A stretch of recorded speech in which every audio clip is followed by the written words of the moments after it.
You are now tuned in to Not Without Alonzo. All right, Alonzo, what's up, my man? Oh, we hanging out like a chandelier just trying to shine, dog. That's what's up. Hey, I have a question, man. Explain to how all these kids out there, including myself, even though I come from a generation where we didn't really need technology. Now in 2019, I need technology. How did you guys do business back then without cell phones, without social media? Business back then, man, was done with straight up blood, sweat, and tears.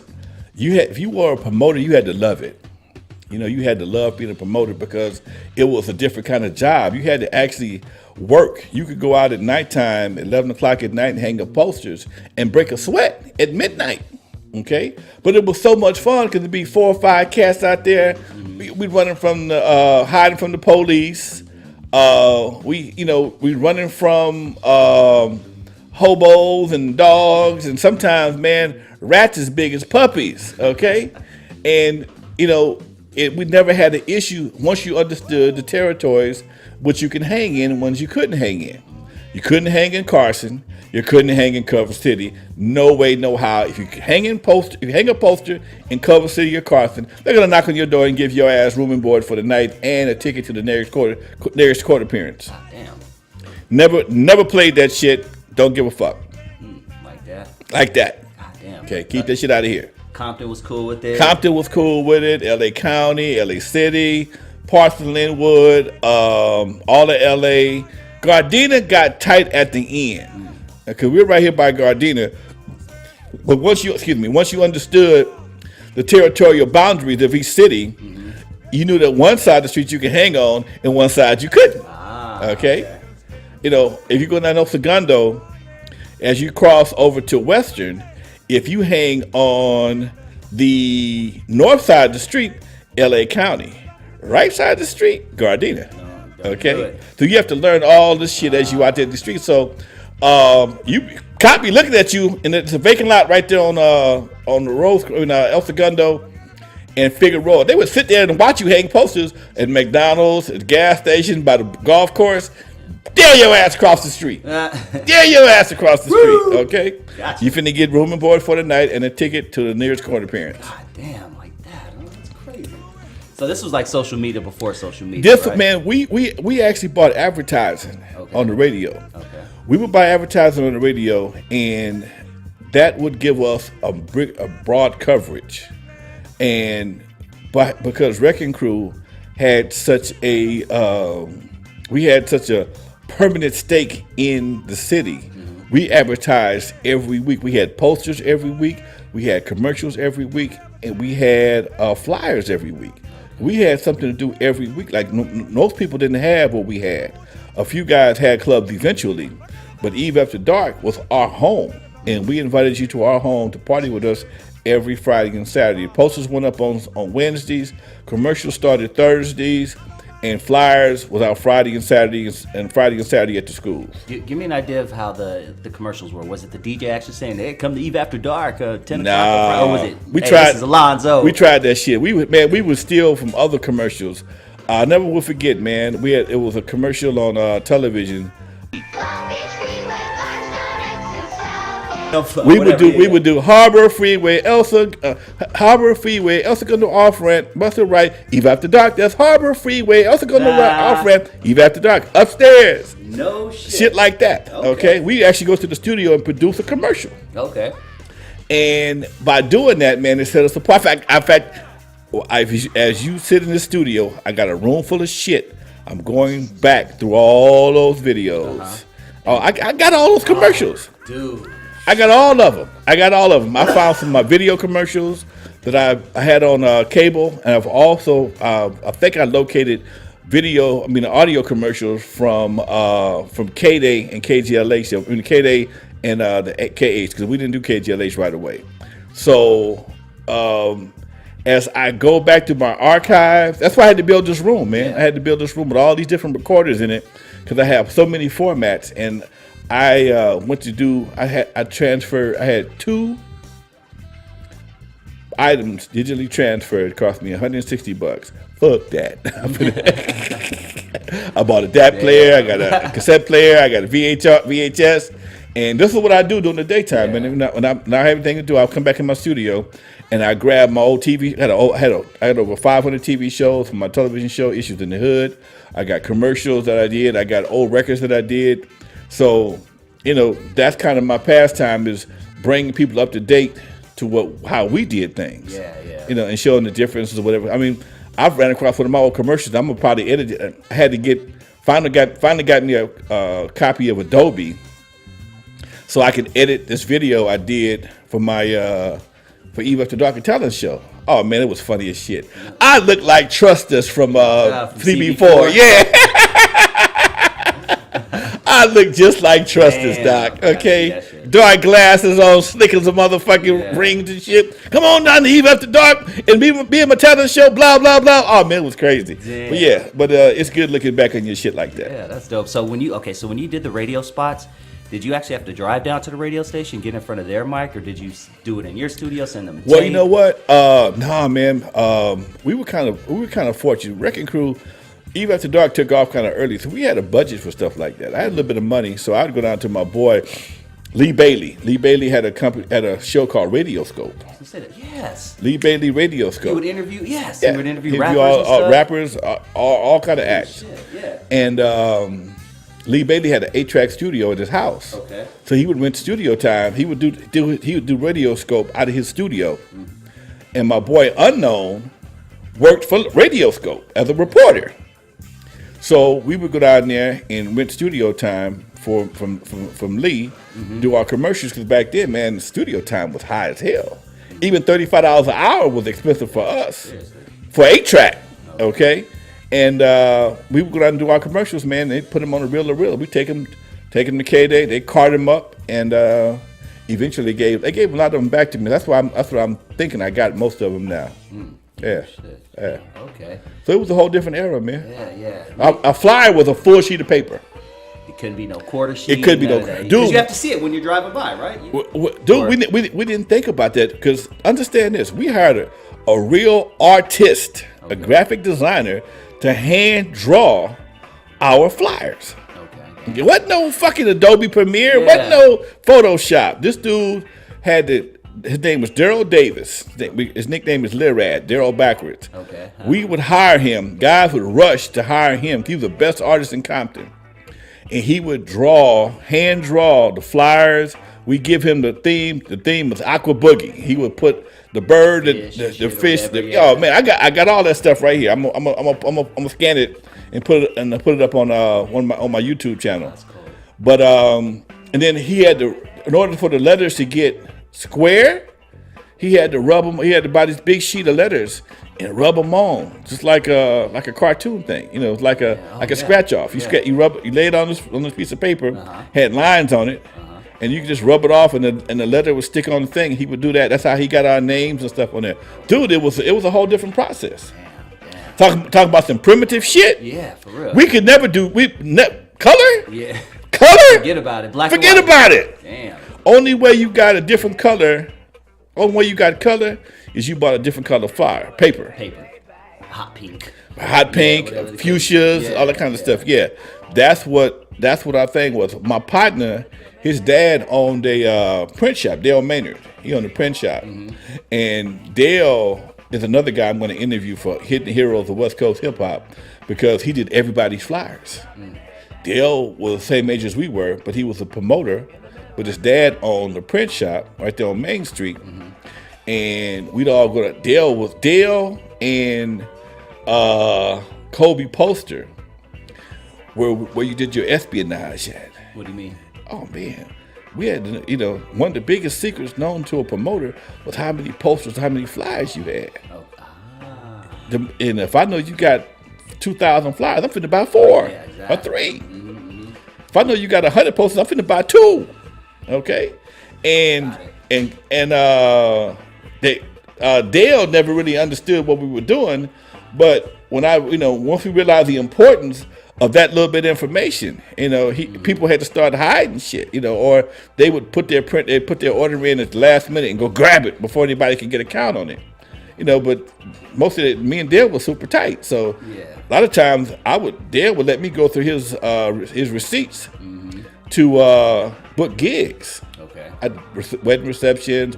Somebody had a party coming up or something. Wedding reception. I'd go to the receipts. Hey, have you booked a DJ yet? No, we have not. Nice. Okay, that was how I got most of my gigs. So it was no big deal for me to sit there and go through Dale's paperwork, because he let me do it. Yeah. And every once in a while I see one, a Roger order or somebody else. Oh, okay. I kept on flipping. Okay. And Kobe, he peeped it out real fast that the poster count was very important in the part of the promoter espionage, and he stopped letting people come back there. But he made one mistake. He had a bathroom back there, so every time I went back there, I had to piss. Mm-hmm. And then look over to the side, because he kept them in stacks of 100. So if you knew you saw 3 stacks, it was 300. Yeah. Okay. It didn't take a brain surgery to figure it out. So I mean, all these little games we played on each other, man. It was all about trying to get one up on the next person. Damn. And then you want to know when their event was, so that you can plan your event to piggyback off of their event, far as promoting. So if you knew somebody had a big party coming up on the 1st, you knew you can plan your shit on the 15th, or you make sure you wouldn't clash.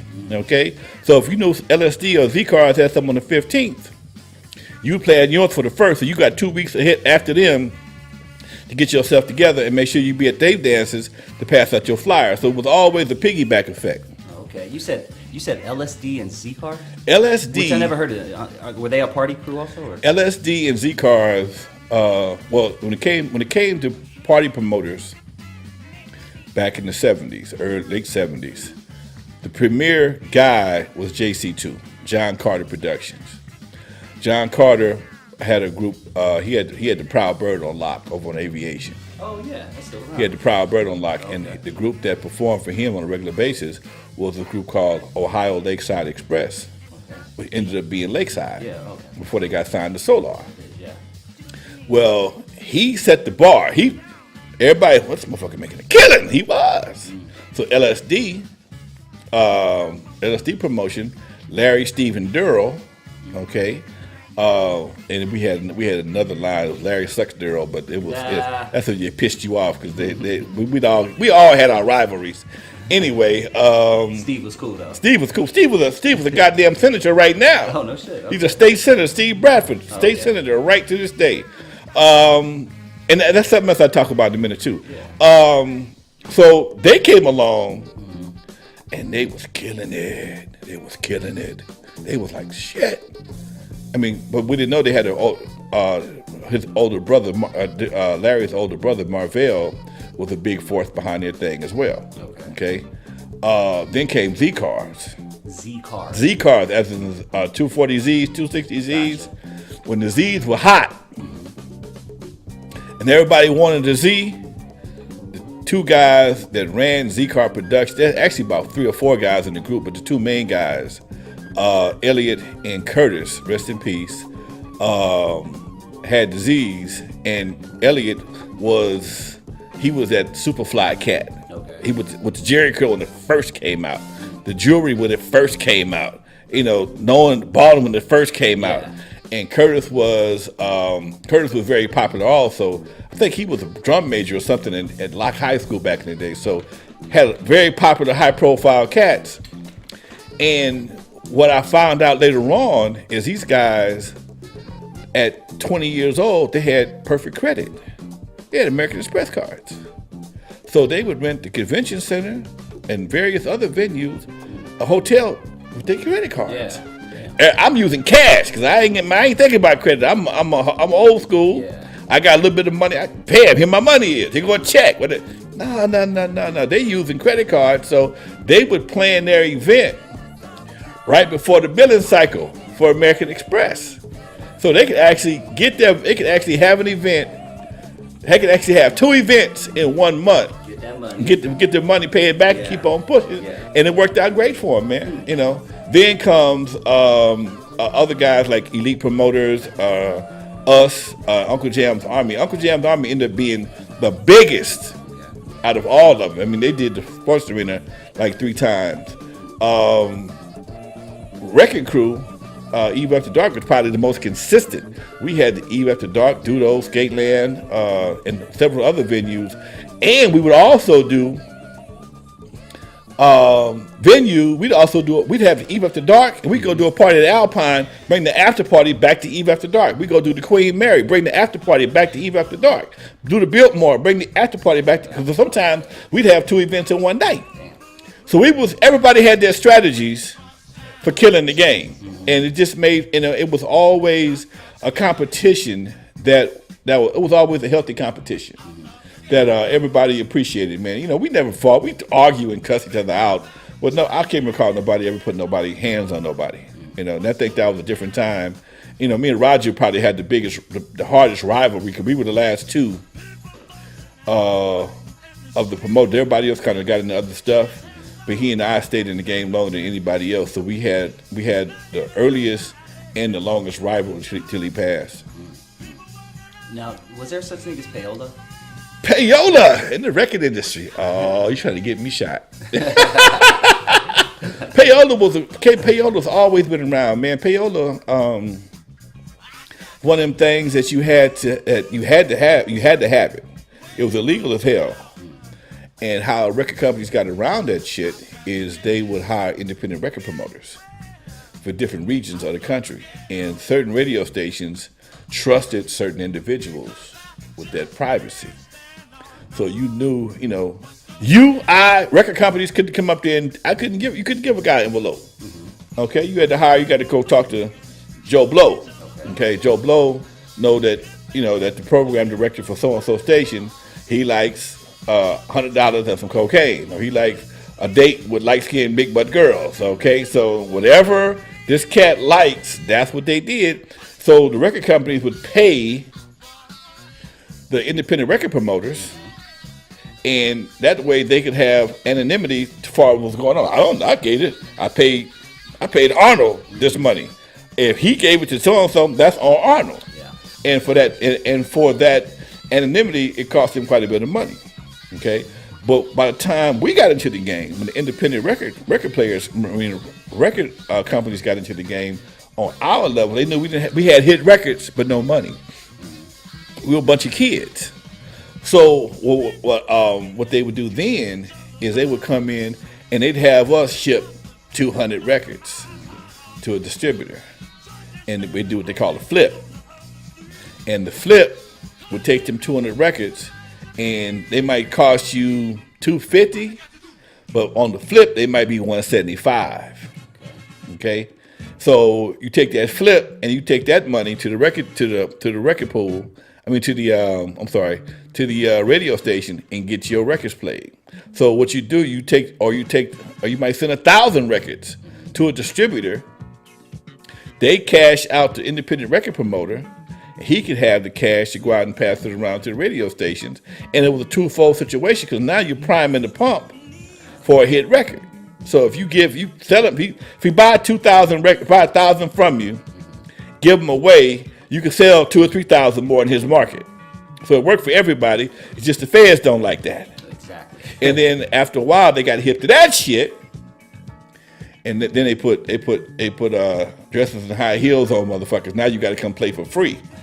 That's the shit. And a lot of times when you see radio stations do concert, brought to you by so and so, radio station is doing a concert. 9 times out of 10, the acts are not getting their standard rate.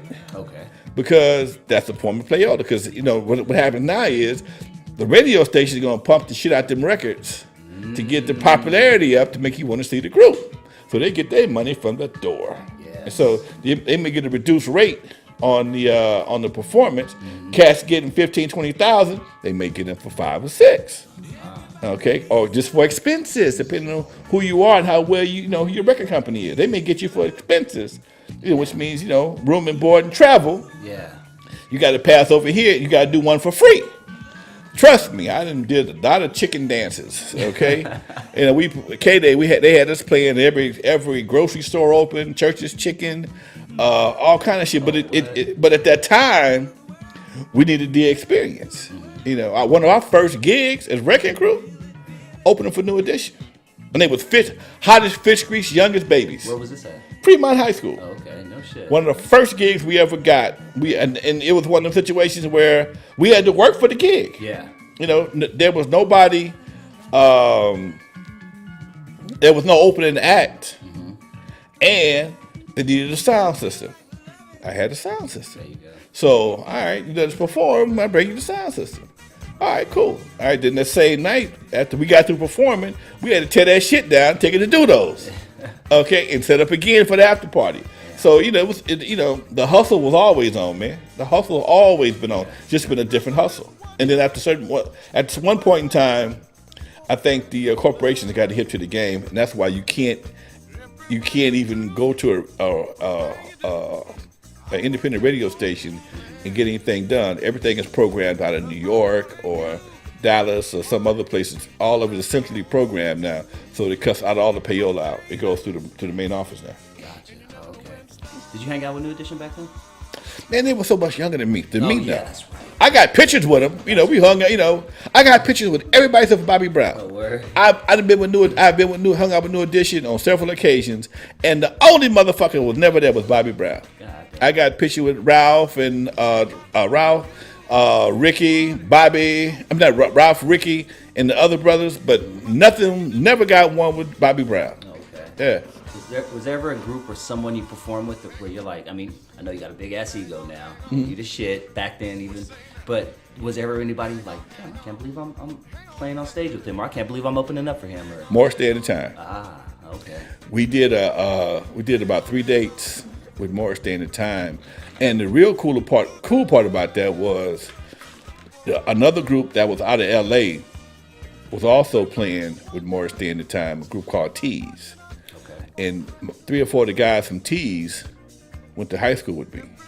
So it was really cool because I was just a DJ at high school. Okay, well, not even high school. Out of high school, I came back and DJed. So now I see my boy Kipper and I see Cornell. Oh, man, what y'all doing? Man, we opening up the show. Oh, no shit. And I think because we was big Morris Day fans.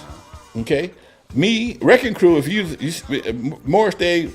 I'm sorry, we were all Prince fans, but we really liked the time, okay, because they had that little smooth movement that just really wasn't a whole lot of movement, but it just, because it was so unified, it just made it seem so cool. Yeah. And we got 3 dates with them, man, in New Mexico, and we got kicked off after the first or second date. You guys got kicked off? Got kicked off the tour. Because Morris had this thing, man, about nobody could be backstage when he's performing. I'm like, I'm a grown motherfucker. You tell me I can't be backstage. Yeah. You got to either stay in your dressing room. Morris says, stay in your dressing room or go out front. Okay. The fuck you mean? Okay. The fuck you mean? I got to stay in my dressing room like I'm on punishment. Okay?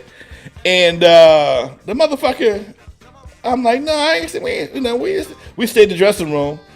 So that motherfucker get to stage. We took our asses out backstage. We watching that shit like kids, okay? And he did some shit that was like, oh, that's why you don't want us to be backstage, okay? What do you mean? Yeah, he did some shit that he wasn't supposed to be doing. Right, okay. See, that was going to be my question. Are we talking like some gay shit? No. Oh, Just talking about smoking some shit he wasn't supposed to be smoking. Gotcha. Okay? You know, he took a blast from the past. And he looked over at us and that was the next day we was off the tour. Damn. Next day we was headed back to California. Really? No shit, huh? No shit. He was zooting up back there. He was zooting up. Look at this motherfucker right here. No wonder you fly with the bird, motherfucker. Oh shit. So what? Did he get bitches? Like, did Morris Day get a lot of women back then? You know what? Because I always thought he was kind of iffy gay. I mean, you know, that was a look back then. I don't know. I've always thought I always liked his character on stage, but you know, I went to go see him this year, and I had a backstage pass. Morris says no one backstage. What the fuck? God damn, still? He said doing this shit in 2019. You know, Prince been let motherfuckers hang out with him backstage. So anyway, you know, everybody got their own idiosyncrasies, man. Yeah, that is him. Yeah, I was making sure I was talking about the right guy. He had a very distinct kind of Little Richard-y. Yeah, it was Little Richard, Little James Brown. Little Richard, Little James Brown with a little pimp on it. Yeah. You know, it was Bruno Mars early Bruno Mars. Yeah. You know, and even when I saw him in concert, last time I saw him in concert at the Saban Theater, he even gave Bruno some props for biting his shit. Okay. I'm the originator. Oh no, Yeah. that's Little Richie. Yeah. You know, Bruno got that thing. Julio, get the stretch. You know, and just like Julio, get the stretch. yeah, get the Oh, stretch. okay. That's like Jerome. It's the same thing. Yeah. So is that where that came from? It's the same type of thing. Gotcha, okay. Julio gets the stretch. Jerome, where's my mirror? Okay. Gotcha. Same kind of thing without being, and you got to respect that because he bit the concept without biting the same, taking the idea. Gotcha. Okay. You got this valet type cat. Julio gets the stretch. You know, Jerome. You know, where's my mirror? You know, that kind of shit. Gotcha. Okay. You know, so Jerome, you know, where's my mirror? where's my mirror? God damn. None of my boys will carry a mirror for my ass. Nigga, fuck you, nigga. I ain't getting shit. Show 'em goddamn mirror. So what was the I guess the best time in your music career to where it was like your peak, man? You were just like, damn, this is the dopest shit ever. This is my dream right here. It's cracking. I mean, what year are we talking? Was it Turn Out the Lights around that time? Turn Out the Lights probably got us. Because I know you guys broke up shortly after, so there must have broke been a up. small window like where You know, we shit. never performed Turn Out the Lights. Yeah. People that recorded never performed it together. Damn. Michele, Dre, Michele, Dre, Yella. Never. We broke up right after the shit. Damn. And I went on tour with the Uzi brothers, some local cats here out of L.A.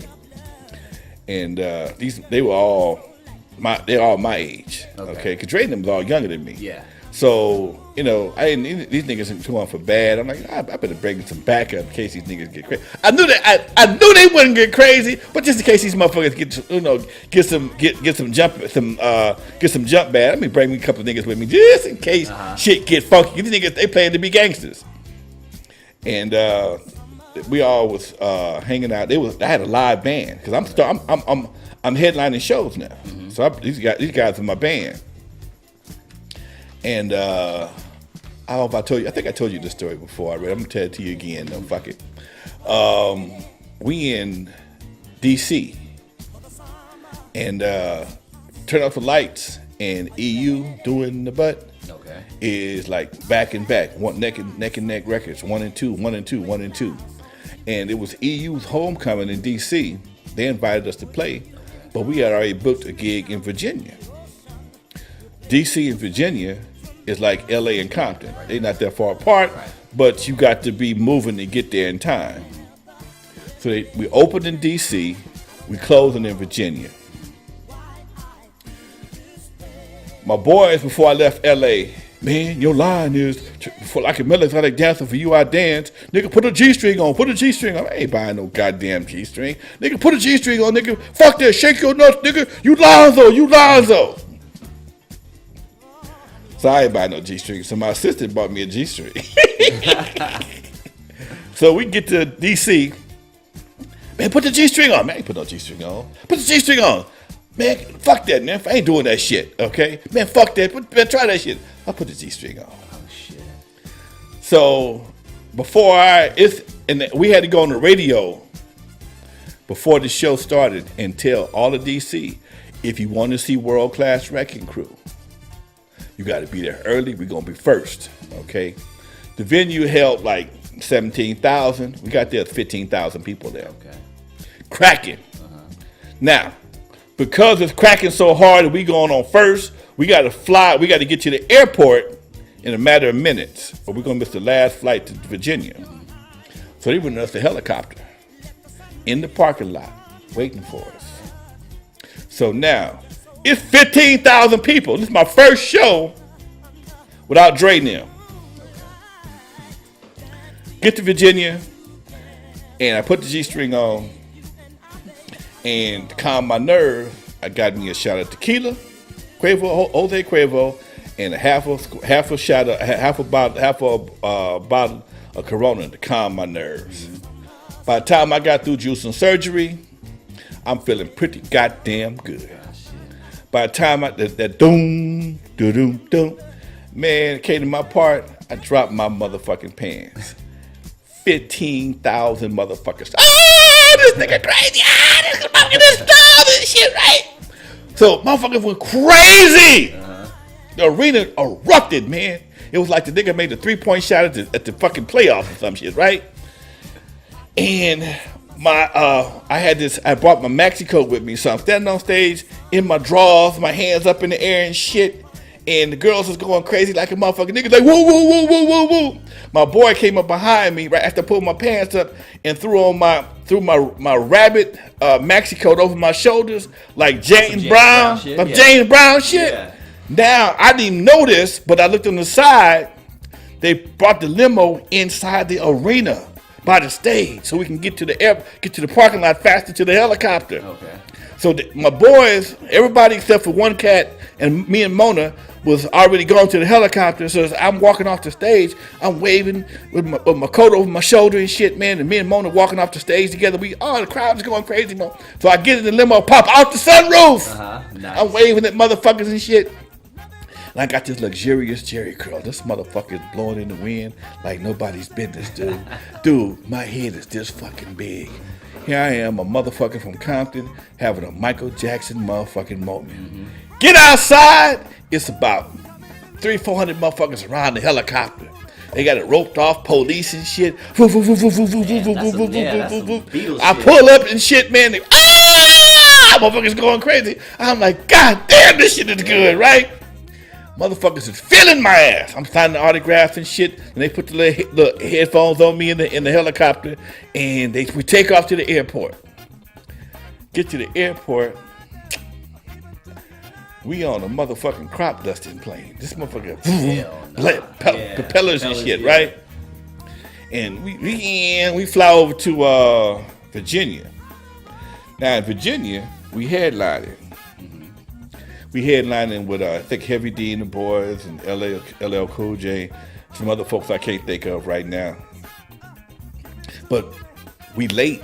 Well, they shows got through early, and it looks like we late. Okay. So ain't nobody been on stage in 45 minutes.